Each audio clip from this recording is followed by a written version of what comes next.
ప్రియమైనటువంటి దేవుని సంఘమా, పరిశుద్ధాత్ముని యొక్క తాకిడి, పరిశుద్ధాత్ముని దిగి వచ్చినప్పుడు, ప్రజలు మన జీవితాల్లో జరిగేటటువంటి కార్యాలు చూసినప్పుడు, మన వాక్ శక్తిని చూసినప్పుడు, మన జీవితాల్లో కలిగినటువంటి పరిశుద్ధత పట్ల కసిని చూసినప్పుడు, మన జీవితాల్లో న్యాయం పట్ల మనకు వచ్చినటువంటి ఆ మక్కువను చూసినప్పుడు, కనికరాన్ని ప్రేమించాలి అన్నటువంటి విలువలు చూసినప్పుడు, అయ్యో అట్టడుగున ఉన్నాడే వీడు కుష్ఠరోగి, వీడిని కాల్చేద్దాం, లేకపోతే ఇసుక తెన్నుల్లో తీసుకెళ్లి పూడ్చేద్దాం, వీడిని తాకొద్దు, వీడి వల్ల కష్టం అని అనుకున్నప్పుడు పరిశుద్ధాత్ముని యొక్క నింపుదల, పరిశుద్ధాత్ముని యొక్క ప్రేరణ.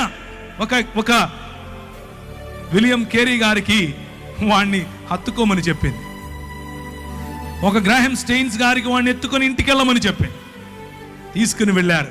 పరిశుద్ధాత్ముని యొక్క శక్తి కుష్ఠరోగాన్ని సైతం జయించగలదు. కేవలము చేయి ఉంచి ప్రార్థించి